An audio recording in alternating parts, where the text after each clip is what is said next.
You're listening to a Channel Zero Network podcast. The Channel Zero Network is a decentralized network of anarchist podcasts bringing you analysis of current events, media criticism, rebellious music, interviews with academics and authors, how-tos, and so much more. This is The Final Straw Radio, a weekly anarchist and anti-authoritarian radio show broadcasting out of occupied Salagi land in southern Appalachia. Hello, and welcome to Live Like the World is Dying, your podcast for what feels like the end times. I'm your host, Margaret Killjoy. What's up, y'all? I'm Pearson, host of Coffee with Comrades. Hello, this is Linda. You're listening to Subversion 1312 on the Channel Zero Network.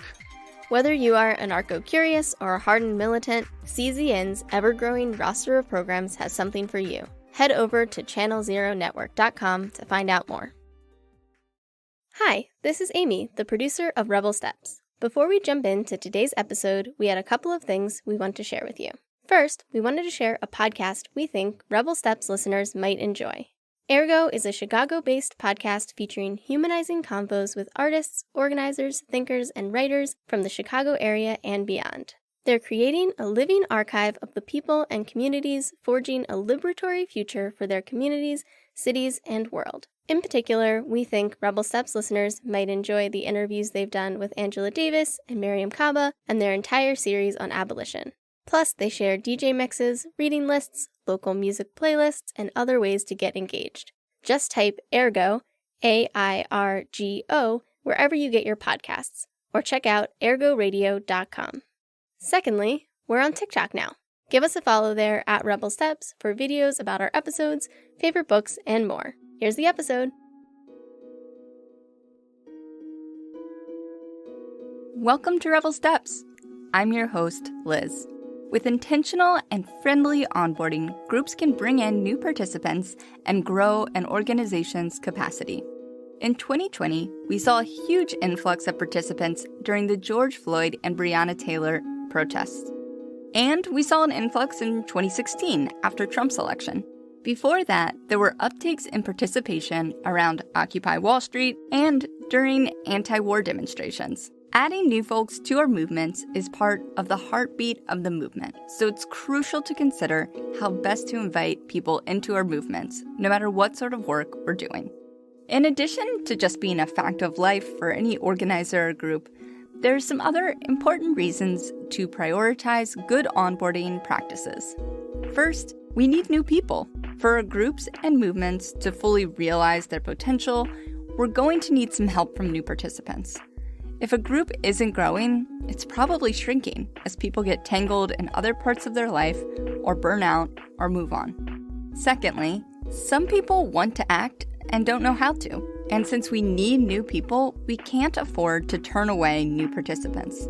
Somewhere in your community, there are people who know something's wrong with our society and maybe just need an invitation to act. Having specific ways to plug into your organization can help make taking that first step a little easier for people around you. Lastly, onboarding is fundamental to good culture. Good onboarding activates people to support the work that's already going on. Bringing in new people means that longtime organizers can potentially experience less burnout because there are people available to pick up tasks when they need a break. Intentional onboarding also bolsters democratic processes. New folks are better able to fully participate in decision-making when they have the history and purpose of the group fully accessible. So let's talk about onboarding. My name is RV Doherty. I use they, them pronouns. I am a community organizer based in Queens in Astoria.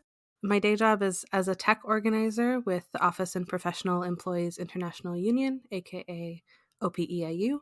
And I host a radio show and like to go on Twitter for fun and do weird art stuff.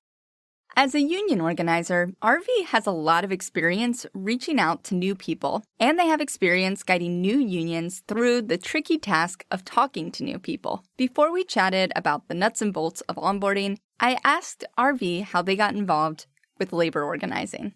I've been like community organizing for about 10 years. And before that was doing like general activism, going to protests, getting tired of going to protests, feeling really alienated. And then I started student organizing that was really grounded in relationships. That really like helped me feel really connected to the work I was doing and totally changed my relationship to activism and actually made me an organizer. I've worked on a whole bunch of issues. I've done advocacy for survivors. I've organized with queer and faith-based communities. And then most recently have done a lot of racial justice work, specifically with the abolitionist community here in New York City. I avoided labor organizing for the longest time because I would go to trainings that were overwhelmingly attended by labor people who just talked about people as though they were numbers. And like, yes, data is important in campaigns, but I know for myself what brought me to organizing was people. And then when I started working at Kickstarter, people I cared about started talking about whether or not we should form a union there. And I got really excited about the opportunity to kind of bring my own approach to organizing and build a union there. RV kicked off our conversation by describing why onboarding is so crucial and by sharing a framework for thinking about onboarding. My favorite thing about organizing is that everyone can do it. It's just about taking the skills, resources, and energy that you have and channeling them towards our shared theory of change. You don't need a college degree. You don't need to have read Marx. You just need to show up and participate with integrity. If you've never organized before, though, getting involved can feel like a big leap. You have to learn all the acronyms. You have to figure out why people keep snapping or knocking their fists or twinkling their fingers in meetings. You have to figure out how decisions get made and why. And onboarding helps to set the context, right? It answers questions: who are we? Why are we here? And how are we going to win? So, for example, in a union campaign, who are we? We're a community of coworkers. Why are we here? To form a union and secure a legally binding contract. And how are we going to win? We're going to talk to our colleagues and build support for our union. And so onboarding helps to set this context and helps people actually locate themselves within the effort. It lets people know what the norms are for participation and helps them answer the questions, now what? Or how can I help? Generally, as organizers, our goal is to build leader-full collectives. We want everyone to feel like they can show up and participate and have a say in how we shape that space. And onboarding is really important to that. Keeping those questions in mind, who are we, why are we here, and how are we going to win, is a great way to build a strong onboarding process. But answering those questions is just the beginning. RV suggests conceptualizing onboarding as a ladder. They call this the ladder of engagement. If you picture a ladder, right, it's got rungs and you climb higher and higher on the ladder. When we think about a ladder of engagement with organizing, we're thinking about, okay, someone's going to take a first step with us. And then we want to think about how do we get them to take a second step? How do we help them level up their skills and build the muscle so that they can become a leader within our organizing effort? And so thinking about a ladder of engagement is really helping people kind of answer these questions of like, okay, so maybe I'm going to have a one-on-one, and then after the one-on-one, someone's going to ask me to come to a meeting, and then I'm going to go to the meeting and I'm going to maybe meet some people.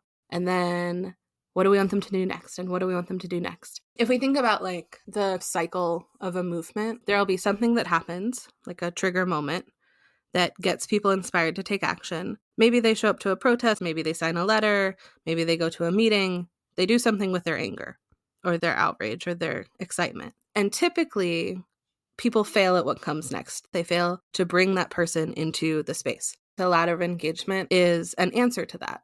It might sound a little confusing or even overwhelming to chart out a course or at least some options for how people can get engaged. RV recommends figuring out what's already worked and building a ladder from there. One of my favorite questions to ask people as we think about building out an engagement ladder is asking individuals like, well, how did you get here? Like everyone ended up in our space for one reason or another. Maybe someone invited them to a meeting. Maybe they saw a flyer. Once we can kind of understand, okay, what was the first point that got you here? Then, well, what happened that made you feel comfortable speaking in meetings? Or what made you feel like you could take on more leadership, so that we can kind of understand how someone's skills leveled up. And then we want to think about how we can replicate that for as many people as possible. We want to scale people up and build their muscle as an organizer, but you don't just jump in and like plan a 200-person action.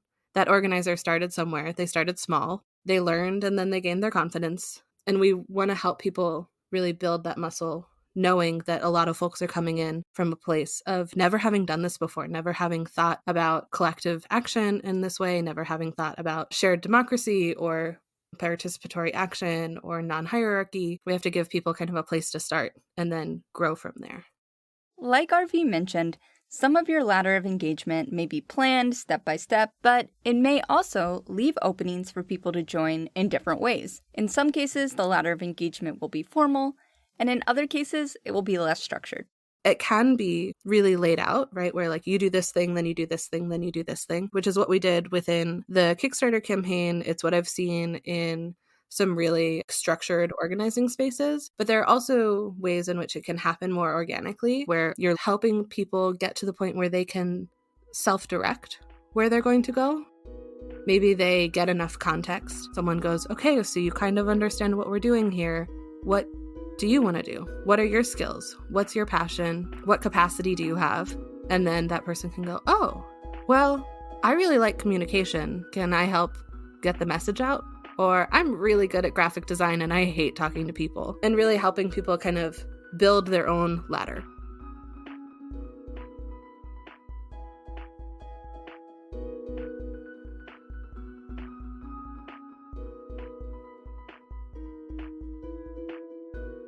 As RV described, a ladder of engagement will include a menu of different ways to learn about the organization and take the next step toward joining. A common and effective first rung on the ladder is an orientation. Orientations are essential, but it's really important to think about what context you're in and what it means to get oriented. Like if someone's showing up for a day of action versus like joining a longer term effort, the ways in which you orient them are really different. It might just be someone speaking at the top of your day of action saying, well, why are we all here? And how do our actions fit into like our overall theory of change? Whereas if someone's joining a longer effort, you're answering those same questions, but in a much more detailed way because you want to extend their participation. With planning an orientation, you kind of want to ask yourself, what does someone need to know in order to participate? And maybe that's they need to know the decision-making process. They need to know our values or our shared principles. Maybe they need to know what to expect about structure. How do meetings work? Are there committees? And then you want to ask people why they're interested and what they want to contribute. The key to a successful orientation is just giving people the tools to succeed, right? We want to be as transparent as possible without overwhelming them with too much information. If someone's brand new, you want to share all of the information in ways that are exciting and reminding them that like their participation is important and here's all of the things you need to know to come and help make decisions, to understand why we're all here together, to navigate a meeting, to find the committee you want or create the committee that you think we need without scaring them off. Like you don't want to run a 2-hour orientation. You want to run like a 30-minute to an hour-long orientation. That way people can get the information that they need and not feel overwhelmed and feel empowered as they walk away. If you're not sure what to include in your orientation, one place to start is with your own stories. During orientation, it's important for organizers who have been around to share their own stories. How did you get there? Why was it important to you? Like what did it actually look like for you to come into that room? I didn't just show up one day and be perceivably in charge. Like, no, I showed up in a room. I asked a bunch of questions and then we did the next thing together. I came into the room with just as much uncertainty as the rest of you. I'm a labor organizer who was so skeptical of the labor movement, but I had transformative experiences that helped me understand, okay, this is the theory of change here. This is how I participate here.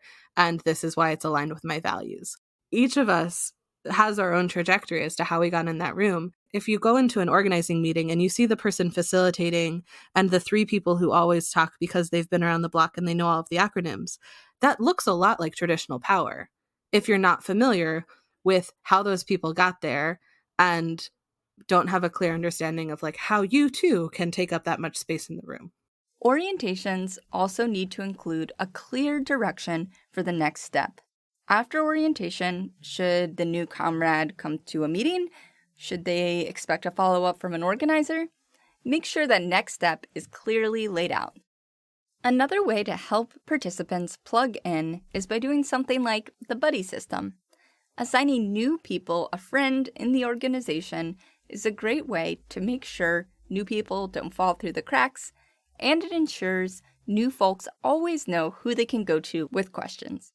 I love the buddy system. It's really important to form relationships early on when you join a new group, because without relationships, you've got to be incredibly committed to a cause and very extroverted to show up to a meeting for the first time and then come back and then come back again. If you don't have relationships with anyone in the room, that can be really scary. In fact, I think in many situations, if someone's coming back just because of ideology, just because they care about the cause, that isn't necessarily going to help them build trust so that y'all can take action and fight for change together. So I think that when we use the buddy system, we're able to actually ground our organizing in relationships. Having a buddy when you're new to an effort is a really great way to get tapped into the network of relationships that make up an organizing group. There's one campaign that I'm working with that does an excellent job of this. So with their process, any new supporter who comes to an orientation gets paired up with a buddy afterwards. Then they have a one-on-one, and that new person walks away with one more familiar face, which makes it easier for them to show up to meetings or ask dumb questions. Like, instead of having to post it in the big group chat, they can DM their buddy and be like, hey, I noticed this. What's going on? Or wait, where was that document again? It becomes so much easier when you just have a person you can ask, because we're all people, right? Being a human around other people is anxiety inducing, and we want to make this as easy for people as possible. I really like this system. It does require more time and attention than just running general events, but building relationships is a key part of any organizing effort, so it's worth it even if it's challenging. Here are some of RV's tips for implementing a buddy system. It's important for anyone who's a tried and true member of the organization to know what their expectation is when they're going to go be somebody's buddy, right? It's not just Susie can handle it. Susie's not even in the meeting. You don't know what you're signing Susie up for. She's not going to do a good job of shepherding this new person into the organization.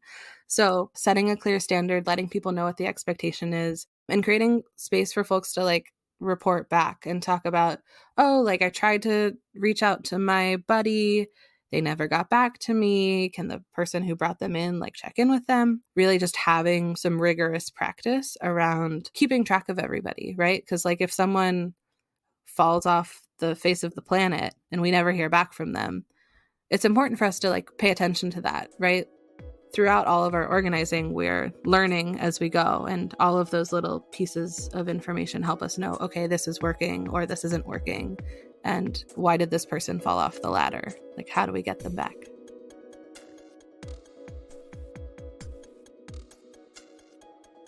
Orientations and the buddy system are two ways to kick off your ladder of engagement, but they are by no means the end of the list. Later in this episode, you'll hear from some organizers with more specific ideas.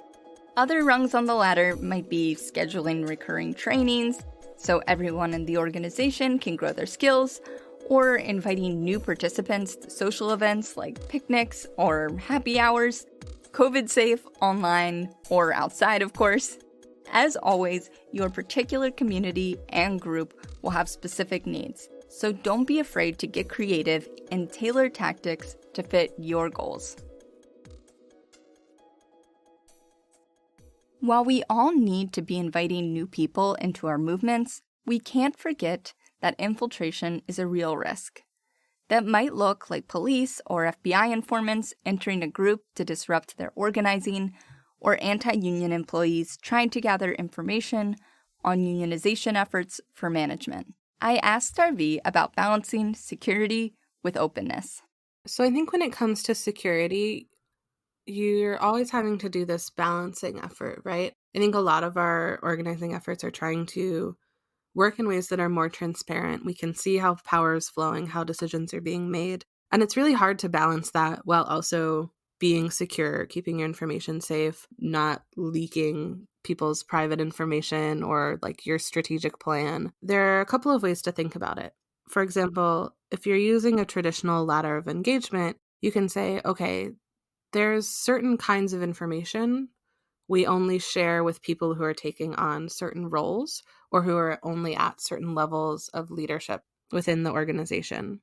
you can kind of think creatively about like how people can level into that. There's opportunity to gatekeep in ways that are not useful here, and just saying like, oh, you have to go to 40 meetings in order to get this information. And like that might be a little too secure, not even secure. At that point, I would call it gatekeeping. If we talk about a union campaign, for example, in order to see the data that we have on the progress of our campaign, you have to have come to meetings. We have to know that you're a yes vote, and you have to be specifically working on this aspect of the work. I think it's also really important to analyze what you lose when you're keeping information secure. I think it's really important at every step to ask, okay, what are we gaining when we make this security choice, and what are we losing? Once you've determined this is our security protocol, it's really important to be transparent about, number one, what is that security protocol?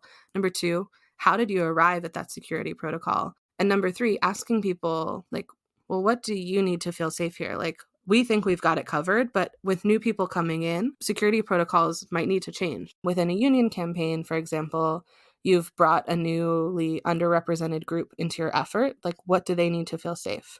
Or if there's new scrutiny at work, how do you need to adjust your security protocols? Or if there are people being targeted for pro-union sentiment, again, like what needs to adjust so that people can feel safe? Establishing clear security protocol and then being aware of when they need to change is really important. While groups may not be able to be transparent with all their information, they can be transparent about why security protocols have been set up. That can go a long way to demystifying the way an organization is working and inviting new people to get involved. It really comes down to trust, right? Like the only way that you create that trust is if you're transparent about why things are happening. And as long as I understand why something is happening, I don't need to see all of the information. I'm okay if that working group over there wants to plan a specific aspect of our strategy, or if they want to plan a direct action and they're not going to tell me all of the details in case they're intercepted and all I need to do is show up. But I know these people, I know they've got a plan. I know that like if one of us gets arrested or whatever, like I trust them, so I know they've got it. Like, it's a whole different world of like, I don't need to know everything as long as you've told me why I don't need to know everything. And I know that you've got me because we're in relationship with one another. The bottom line is there's nothing wrong with having closed parts of your organization. Maybe you need to be involved for a certain period of time before joining things like media working groups or other sensitive groups. If you're new, try to be patient with the group's norms around this. Being too open can be dangerous for the entire group. One more thing to think about as you onboard people is communicating your group's values. Onboarding isn't just about hosting events or sending emails. It's also about how and why you do those things. When you're onboarding, part of that, right, is helping someone understand the structure. So like, what should they expect in a meeting? Or how do people communicate with one another? What are your security protocols? And as you're developing each of those things, those should all be infused with your culture, right? Like the whole reason that you have a security protocol is because you value people's safety and security. The whole reason that like maybe at the end of your meeting, we do affirmations, that is embedding your values of we celebrate people's contributions here into all of the aspects of your work. And so when someone then gets to experience it and have it explained to them, it becomes rather apparent, this is our culture, this is how we work together. The whole point of creating healthy organizing culture, right, is that we are prefiguring what the world to come will look like. As organizers, not only are we building for the far-off future, but we're trying to act like it is right now. If we're like trying to create an anti-racist future, we need to embody anti-racism right now. If we're trying to create a feminist future, or if we're trying to fight for trans liberation and all of the radical possibilities that come with that, we need to embody that right now in how we work with one another. Every time that someone is exposed to your organizing effort, they should be able to feel the culture. It should be palpable. You want to like set the tone from the top and make sure that it is reflected in everything that you do.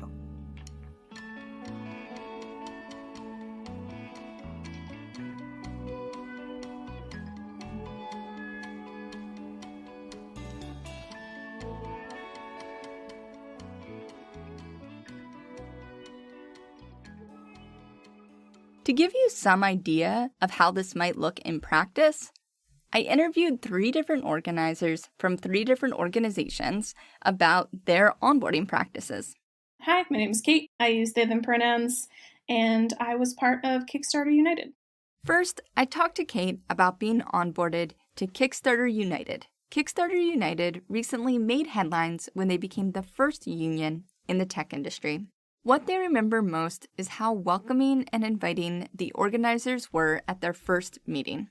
There was a studio around the corner from Kickstarter that one of our coworkers owned, and people were already just being very warm about even just walking over to the actual studio where the meeting was being held. And I remember I walked in and a bunch of people just let out emphatic yays, and a few people clapped, and I was just like, oh wow.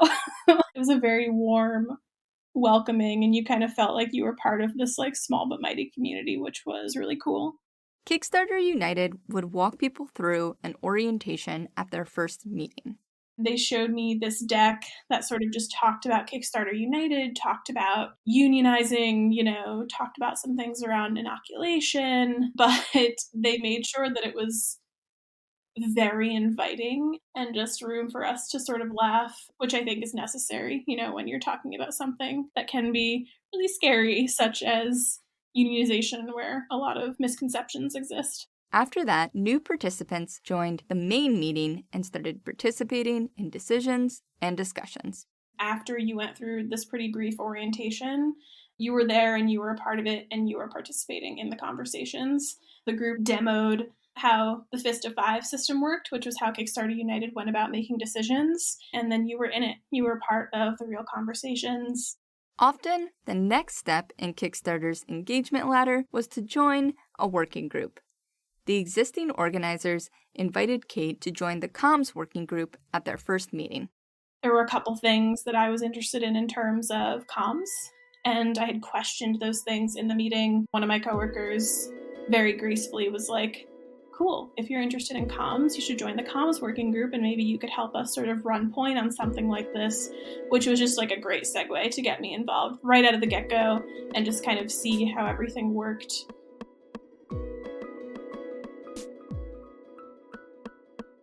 My name is Sharona. I'm an anti-fascist Jew living and organizing on Lenape land in so-called New York City with a group called Outlive Them NYC. You may remember Sharona from the episode on self-defense. When I asked her about onboarding, she said that like everything else, Outlive Them's onboarding process has changed a lot since the pandemic began. She started by explaining the process prior to the pandemic. In the pre-COVID times, folks would meet at events, at actions that we were hosting, at actions that we were attending but not hosting. They would find us by our flyers or our banners or a meeting point that was made public and chat with members.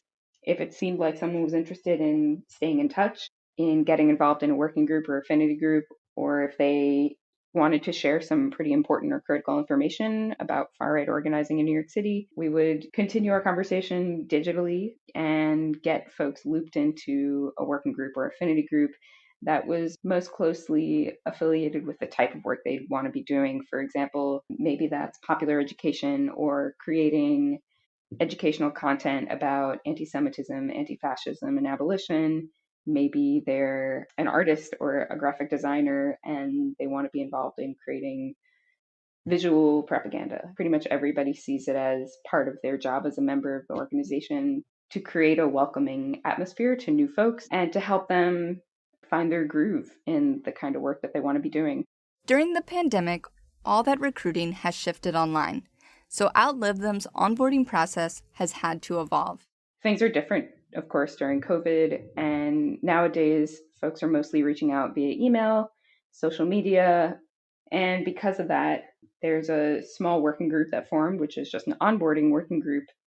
And those are members who feel confident and competent and excited to talk to new folks about their personal and political background, about their interests, about the important experiences that brought them to where they currently are in their political activity or in their organizing life. And the folks in this working group will take that communication ideally off of social media or take it to Signal or maybe even meet up if they're neighbors and chat more about Outlive Them and what we do and the kind of community we're trying to create with one another to be a sustainable organization, and find out and, gauge, try to get a sense of whether they want to become more involved, whether they might become a member. Like many groups, including the unions that RV discussed, Outlive Them has had to balance security concerns with the desire to be welcome and open. To strike that balance, they invite new participants to organize with them as supporters for 3 months before becoming full members. Definitely a balancing act between wanting to build as broad and as massive a base as possible, as well as the security of your comrades, of your communities, of some sensitive information that you're perhaps working with, and being cognizant of real threats such as infiltration and, intentional disruption from bad actors. So for this reason, when folks first get involved in OLT, we just call that being a supporter. The difference between a supporter and a member in OLT is that members are invited to vote in the membership-wide decision-making process, which is consensus-based, and supporters fully organize with working groups and affinity groups, participate in group conversations, digital communications will come to, in COVID times, a digital kind of social event. And the idea is that after about 3 months of collaboration and communication and organizing together, the core members of OLT will usually invite or decide not to invite someone to become a member. And that's based on how folks work together, if folks felt like there were issues or conflicts that couldn't be addressed or other serious concerns, safety concerns. That process goes both ways. Organizers can see if the new participant can organize while respecting the group's agreements and culture, and new participants can explore if this is a good group for them without fully committing. The world around us is challenging enough, and then when you intentionally make the decision to dive into a collective effort to confront the far right and expose yourself to really crummy, disparaging, harmful content on the regular, you want to make sure that the people that you're organizing with are folks who are willing to grow their communication skills and be part of a culture of consent and take security practices seriously. Yeah, and it's important for people to have some time to work together to see if they do work well together when the stakes are as high as they are right now. Lastly, Outlive Them strives to be flexible and evolve as the work progresses. The one thing that I think that has changed since 2018 to now, as we've grown and shifted and implemented a structure and gotten more of a clear vision about the kind of work we want to be doing locally, regionally, and in the international struggle against fascism, is that when folks are joining the org, they're not joining a stagnant or static organizational culture. It's something that is informed and influenced by people who come, people who leave their mark, people who come and suddenly have a bright idea or a brilliant suggestion, or there's some conflict somewhere, but when that conflict gets resolved, it changes part of the culture in any number of facets. But that's something that stands out to me, is being aware that the culture of the organization that folks are being onboarded to is informed by the people who are attracted to the work that you're doing.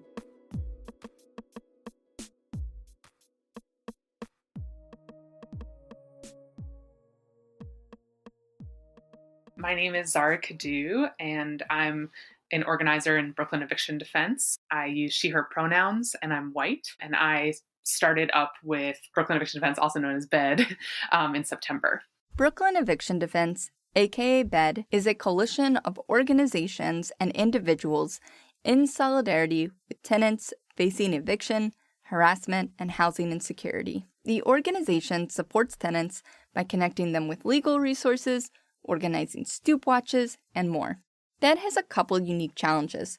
First, it's a very new organization. And second, it's really looking to get the word out as broadly as possible. When I came to the organization, there actually wasn't an onboarding process yet. And that was one of the reasons why I joined the onboarding working group. So when I joined, it was just sort of, I got added to a listserv and just started attending meetings. Again, when I joined, the organization was maybe a month old or so. So everyone was still sort of building out all of these different processes. I'm newer to Brooklyn. I've been here about 1.5 years, and I wanted to be involved in local organizing and was really having trouble entering groups. So thinking about building an onboarding process that really welcomed people in and welcomed people into the work was something that I felt really passionately about. We've come a really, really long way in just a few months, really building out, like, what does an onboarding process look like? Building the onboarding process is something that we are doing right now and doing a lot of experimentation. We are trying to get as many folks as possible involved in our network, while also recognizing we want to make sure that the people who do join are welcomed in, people can find a place. And BED is a really new organization. We were founded over the summer by folks from lots of different tenant unions who came together and said, we really need a larger network to defend against evictions when waves of evictions come, when moratoriums end. Because BED wants to get as many people involved as possible, onboarding begins with lots of outreach. So I'm really excited that a lot of folks in our recent orientation said that they found out about it through flyers. So I want to shout out our outreach working group because they've been working really hard to put flyers up in bodegas and on posts and do wheat pasting. And a lot of people are actually hearing about us through that, which is amazing. We also advertise through Twitter and through Instagram, which is also driving a lot of people to us and into the network. And the way that we approach outreach is really that we don't make a distinction between folks who want to organize and folks who might need an eviction defense. We're all tenants. We all recognize that we could be organizing against an eviction defense one day and need one ourselves the other day. As folks reach out, they'll be directed to one of BED's orientations. These orientations include time to connect with other new participants, some history of tenant organizing, and information about next steps. Some of the things that we have started to do is run bi-weekly orientations that anyone can join, and that's on Zoom. Our orientation tries to pack a lot into an hour. We really try to ground folks in what is bringing you to this group, maybe what do you already know or what are you hoping to gain. And we'll try to do breakout rooms so that people can actually meet each other. Again, thinking about if we're building relationships, if we're building coalitions of tenants, then folks need to actually speak during the orientation. And we didn't want to have it be all presentation style. After we've had people had a chance to get to know each other, we do a light historical overview, really framing that eviction defense is not new. We also really try to ground folks into what is our ideology, what is our point of view. That includes talking about evictions as violence, and that a lot of things that happen before, during, and after an eviction are very, very violent. So after we've done some grounding in what is our ideology, we move into what is an eviction defense, what are all the different ways it can look, what are some of the things you might get asked to do. And then finally, we move into how do we operate when you enter our organization? What are some of the things that you'll see? What are some of the groups that you can be a part of? The conversations that we're welcoming folks into, and really that we are a leaderless group. And then finally ending with questions and with a chance for folks to go back into their breakout rooms and sort of take in this massive amount of information that we have offered and have a chat about what they might want to plug into, so that we're planting that seed. Like, how do you want to get involved? What are the things that really spoke to you? What are the things you did not understand? What are the things you want to know more about? And then just really emphasizing to people that we want them to feel welcome, that we want to bring them into the work. That is something that we really tried to infuse into orientation, is like, welcome. Like, welcome, please join us. After orientation, the onboarding working group will reach out and make sure new participants were able to plug in. Once you have joined our orientation, learned a little bit more about us, then we invite folks to get involved through the Slack. They get invited to the Slack, and then one of our members does an individual follow-up to make sure that folks are able to plug in. Did you find a working group that suits you? Are you having problems using Slack? I had never used Slack before, so that was very new to me, and it can be really, really overwhelming. We don't want that to be a barrier. And finally, we're starting to do social distance meet and greets so that folks actually get to see each other in person. It'd be very hard to do a rapid response, especially if there's a very elevated or dangerous situation and we don't know each other. So that's one of the things the onboarding group's also trying to solve around right now. So that's our process right now, sort of an overview of the process, really trying to balance, trying to get as many folks involved and recognizing that we're going to need critical mass to defend multiple evictions at the same time, while also making sure that we're building relationships as we go and folks aren't just being added to a platform and then have no engagement.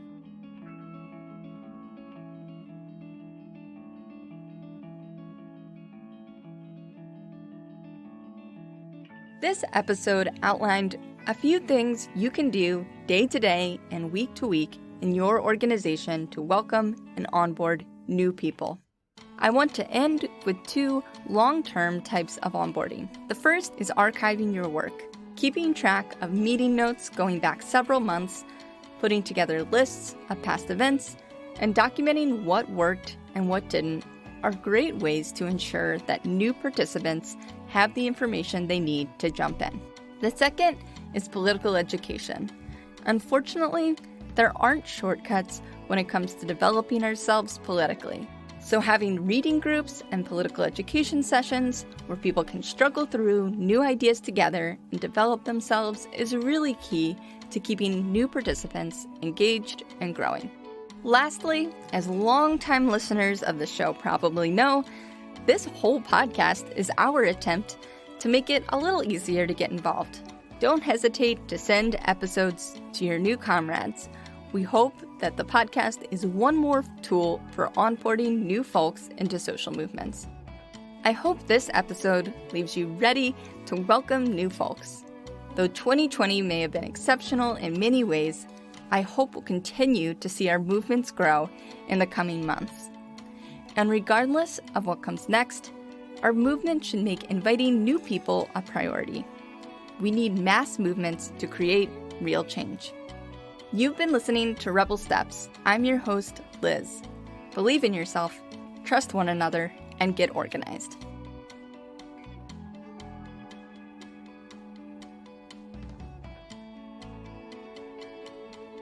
This episode was written, edited, and produced by Amy and myself. Music for this episode was kindly gifted to us by Ellen Siberian Tiger, and it includes some songs that I created. Special thanks to our interviewees, RV, Kate, Sharona, and Zara. For more resources, check out the show notes for this episode on RebelSteps.com. If you enjoyed this podcast, please consider supporting us on Patreon or sharing this episode with your friends or via social media. This podcast is part of the Channel Zero Network, an anarchist podcast network run by radical media makers. Head over to channelzeronetwork.com for more podcasts, and stay tuned for a message from one of our comrades in the network. 1 2 1 2. Tune in for another episode of Marooncast. Marooncast is a down-to-earth black radical podcast for the people. Our host, hip-hop anarchist Simile the RBG, and sex educator and crochet artist KLC share their reflections on maroons, rebellions, womanism, life, culture, community, trap liberation, and everyday ratchetness. They deliver fresh commentary with a queer, transgender, non-conforming, fierce, funny, Southern girls, anti-imperialist, anti-oppression approach. Polyad and bullshit. Check out episodes of Marooncast on Channel Zero Network, Buzzsprout, SoundCloud, Google, Apple, and Spotify. All power to the people, all pleasure to the people.